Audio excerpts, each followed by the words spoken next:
Устаз, көпчүлүк үй бүлөдө 2-ден 3-төн келиндер бир үйдө чогуу жашашат. Ушул тууралуу бир аз насаат айтып өтүңүзчү.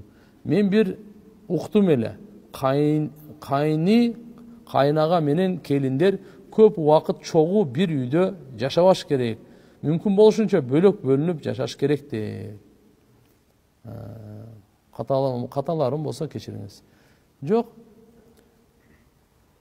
Өзү үй бүлө кургандан кийин, келин болгондон кийин анын акысы бар. Сөзсүз ага өзүнчө бир бөлмө болуш керек. Ал бөлмөнүн ичинде ал өзү эркин, кенен чечинип туруп, кийинип каалагандай путу колун жайганга, каалаган уктап же акысы боло турган болуш керек.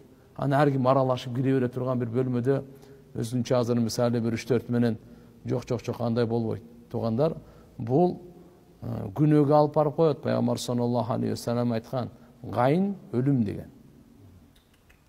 Бул деген иншалла өзгөчө мына азыр ушул доордо, азыр Кудай сактасын. Азыр көрүп атпайсызбы?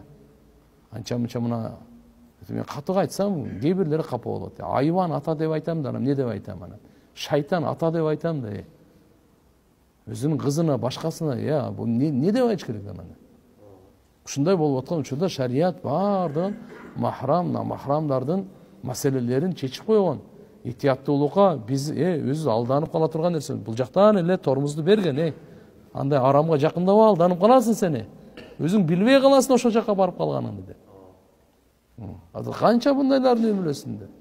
Кайнатасы менен келини жана башка баласы тиякта, бул жакта, тооба кылдым, капкаяктар алып. Ушул нерседен улам жөн айтылынбайт булардын баардыгы таксырлар.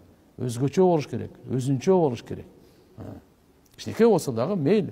Ылайдан болушу, көладанбы, бир нерсе кылып болсун, өзүнчө бир бөлмө, бөлөк болсун. Чогуу аралашып жашап, чогуу отуруп туруп, алар жакшы болбойт. Алар жакшы болбойт. Азыр шайтан күчөйгөн учур. Азыр шайтан толук күчүн санайт. Мен